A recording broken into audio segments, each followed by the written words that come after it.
We have Janet Fields with Oak Trust Properties, and you're going to help us here today with how to sniff out a lackluster property manager. And I'm sure we're going to have a lot of people riveted to this episode because this is an ongoing thing that we all as real estate investors have to deal with. So thank you so much for being with me here today. Absolutely. Thank you for having me. So I got to start things off you must be a glutton for punishment to get into this type of business. Yes. You definitely take your lickings and you just keep going. Baptism by fire is the way to go. Yes, sir. There's a lot of eating. How did you get into this? I don't actually know that I had much of a choice in the matter. My dad started out in real estate. He moved around a lot with military. And as he moved around, he really got hooked on the process of buying and selling homes. Once we got to Charleston, I was just born, but my mom was like, hey, we're not going to move anymore. And my dad still had this itch to help buy and sell. So he got his license, helped other people do it, eventually started getting his own properties. It became a family affair to flip these properties physically each summer. And then about a decade after that, he started his own company and we were doing everything. We were running the books, we were stuffing envelopes, we were sending out those nice friendly letters to, hey, pay your rent. Making phone calls, doing data migrations. I learned how to change locks at 16, cut grass, trashing out homes, doing inspections, just like every aspect of the business very early in life. And it's been quite an adventure. It's been a family affair. Along the way, my sisters have found other avenues to make money. They didn't really want to stick around, but me, I'm not a quitter. So here I am just taking the beatings over and over again, learning and just pushing forward. Right. So if you want more information regarding what everybody does there at Oak Trust Properties, head over to oaktrustproperties.com. And there's quite a few resources there. So it's a good place to follow along if people have some interest there.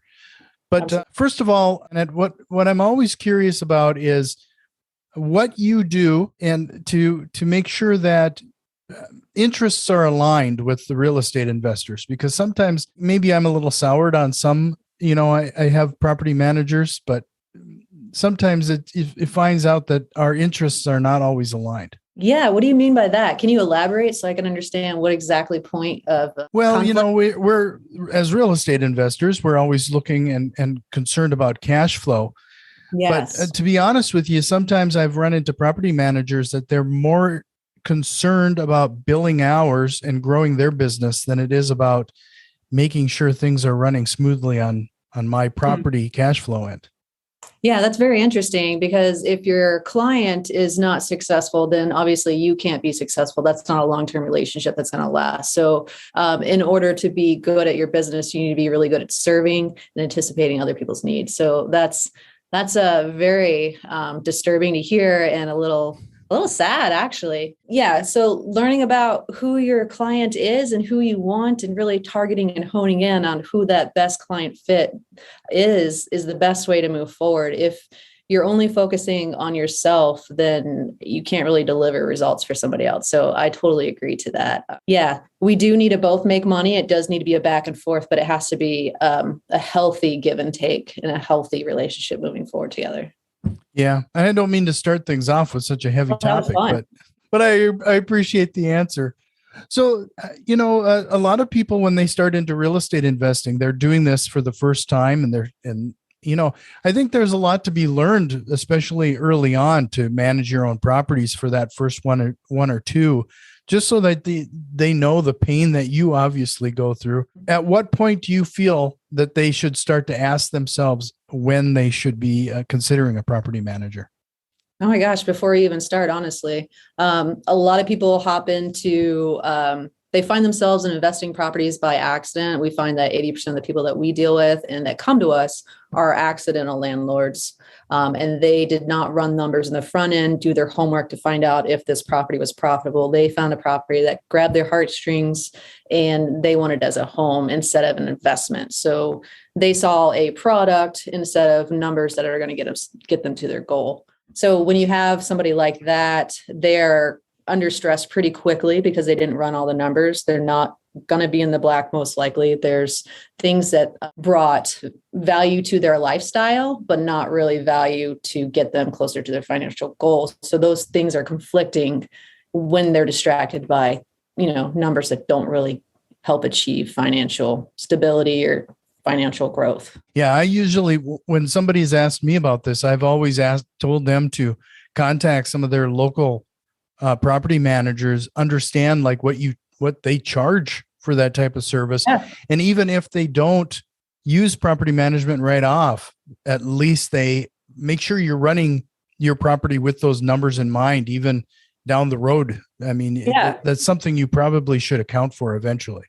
Absolutely. Make some phone calls, grab some management agreements. Management agreements tell you how they will function. Also, there's a lot of things on fees in there. And those fees are, no matter you use a property manager or not, those fees are attached to expenses that you already have. So that can help you predict where cost will lie for you if you've never done this before. So it's a good little number story for you. So if you take 3 management agreements and kind of lay them out in a number story, you can figure out what to possibly expect. Sure.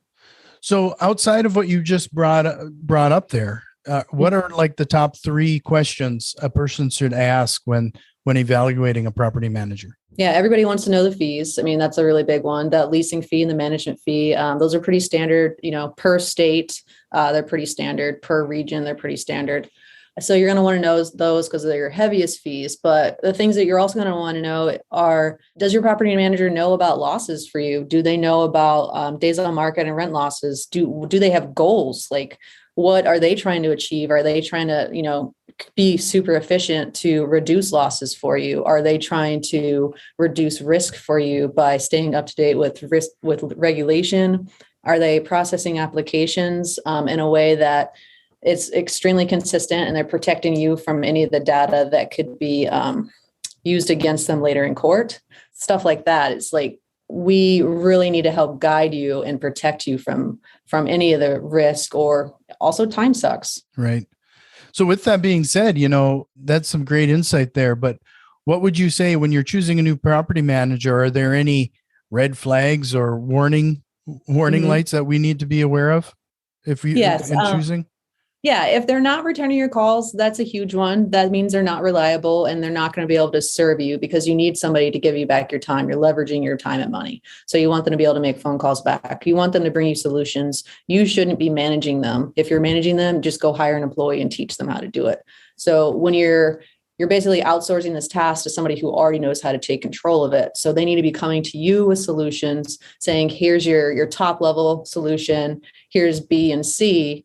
This is what they look like if you go down these paths. Now, which one do you want to move forward with? Okay, that's where you want to go.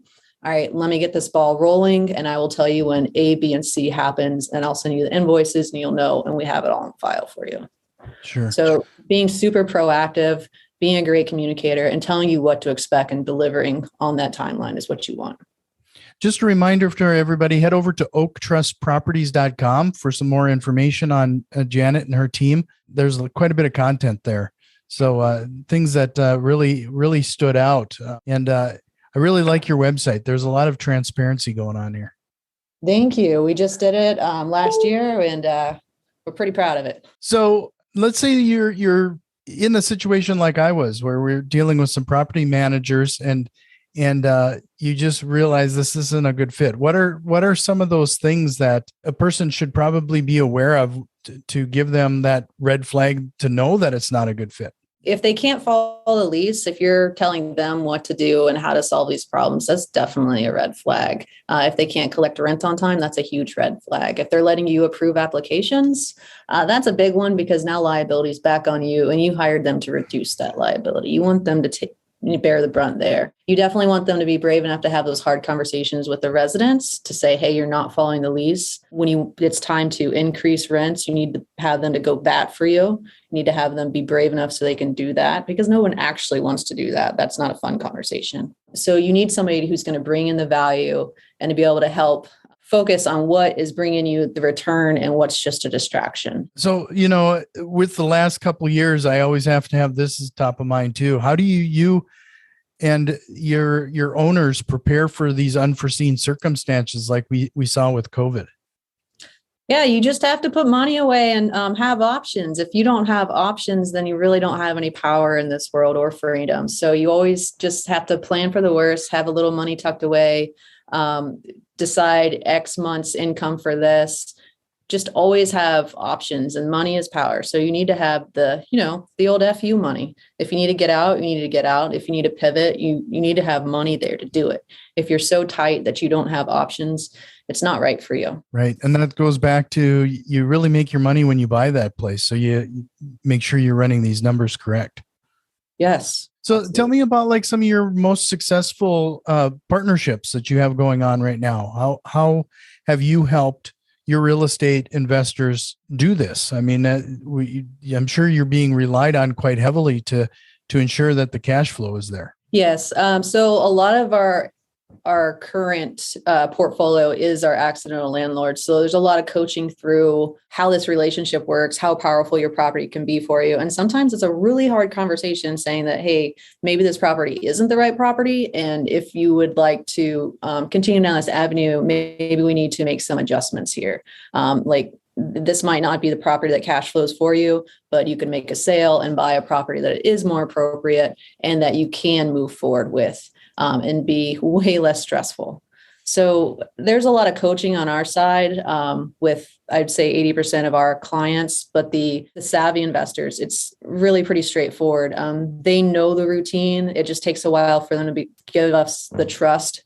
And it usually takes 30 days. And they're like, okay, this is good. They are dependent on the touch points that we have.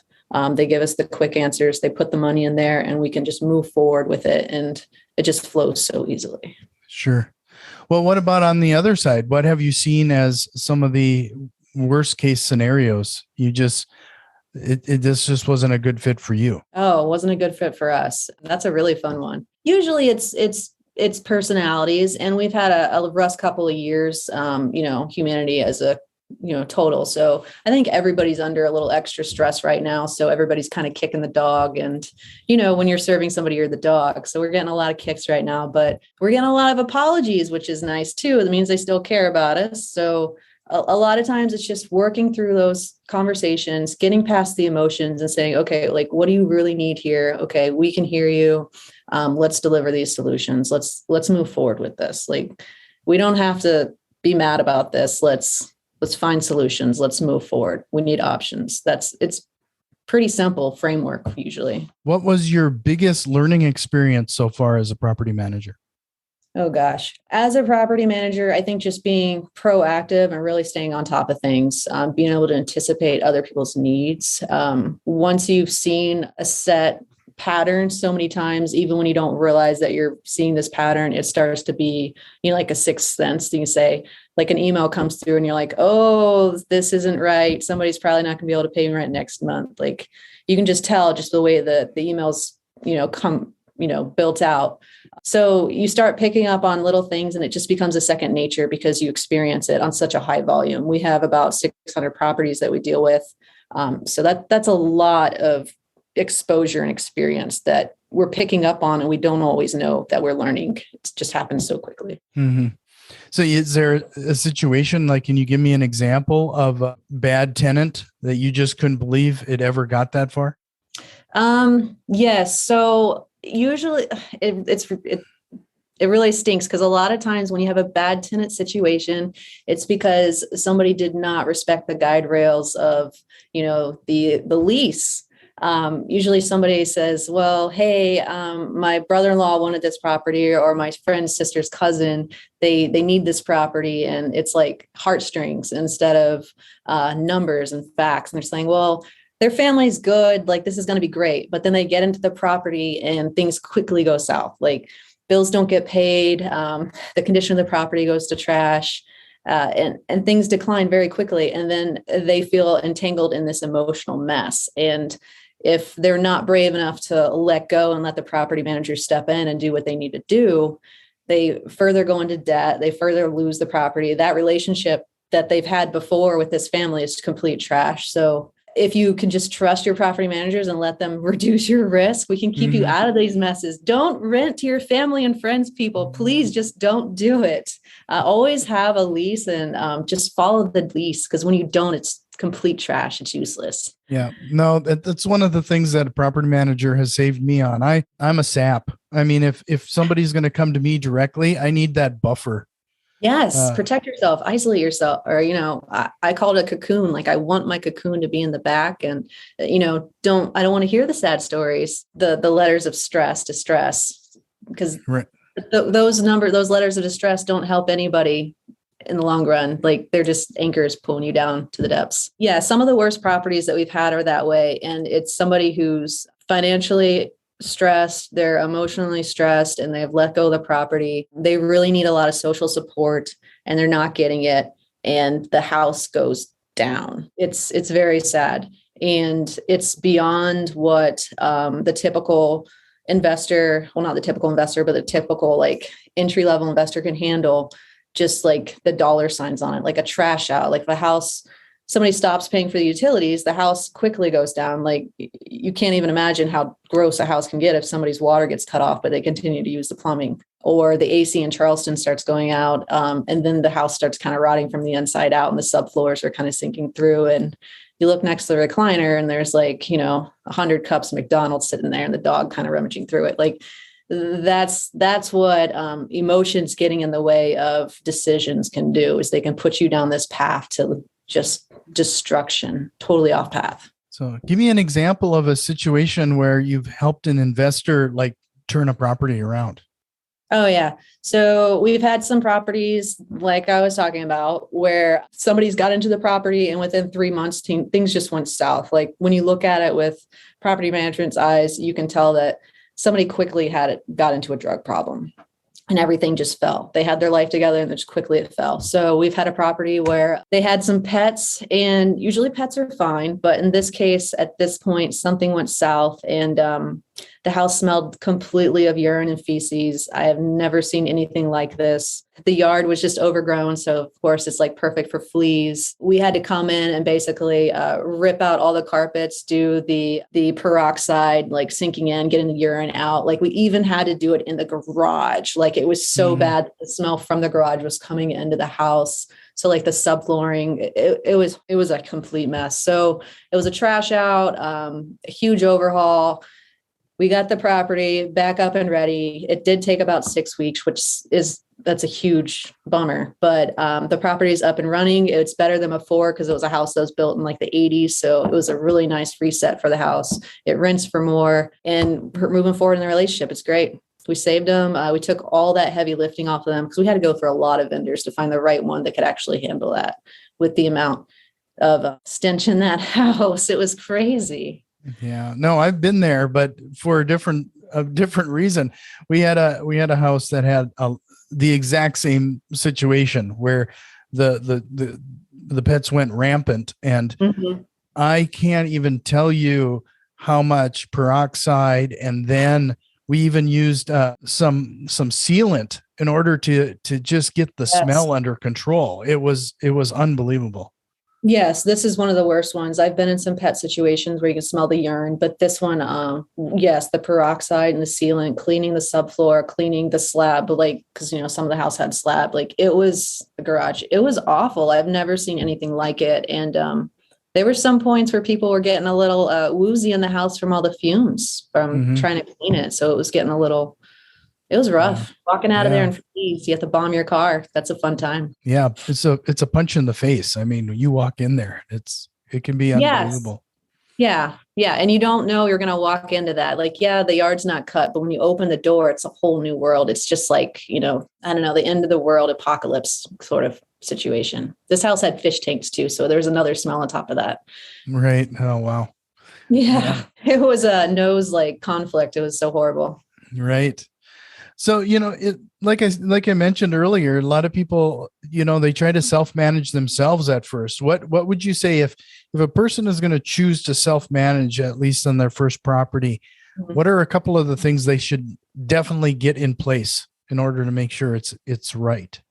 Done. You're going to want to read the lease and grab some leases, reach out to some property management companies, ask to review their leases and see what they look like, and read through them and see if you can make kind of a timeline. because there's an annual cycle and there's a monthly cycle. And if you can kind of write that timeline out and know what to expect and know the touch points, you can be a lot more successful. So you can kind of slap those things in your calendar and say, okay, this month is when I need to do a CMA to find out what my new rent is, and then I approach them with this. I need to know if I'm going to go get a re-sign or if I'm going to go straight back to market, all those sort of touch points.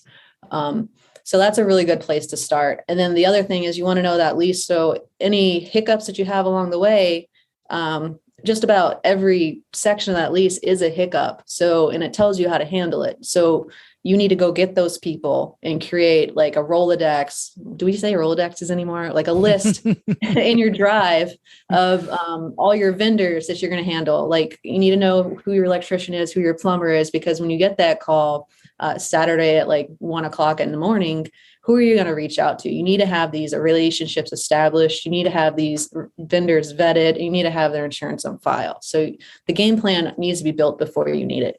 When the phone call comes in, it's already too late. You don't need to be scrambling, especially if you already have another job. You can't treat it like a hobby. If you treat it like a hobby, or perform like a hobby.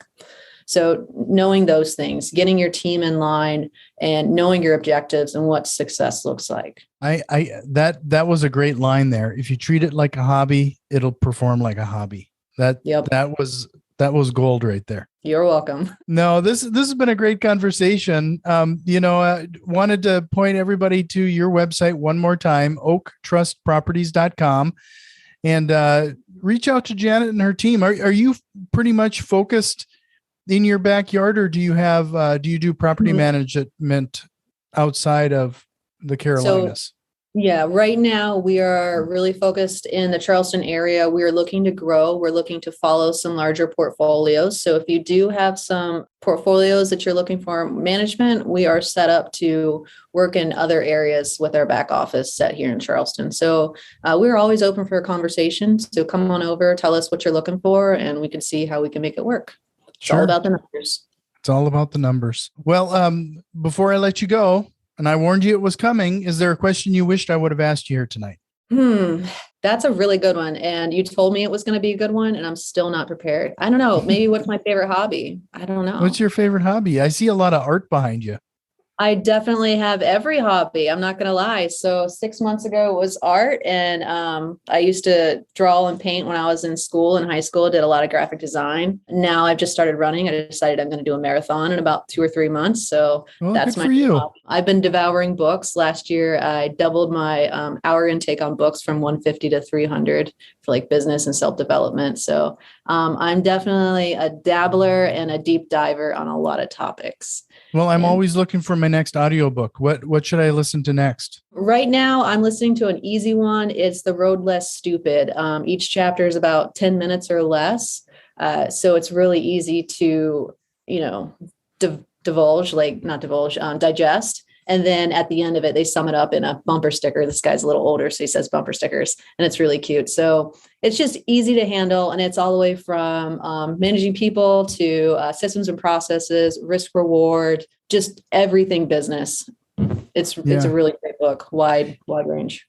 Well, it sounds like, a lot of the tips that you're pointing out here today kind of tie into that, is the concept of making sure you have your processes and procedures in place and then actually stick to them.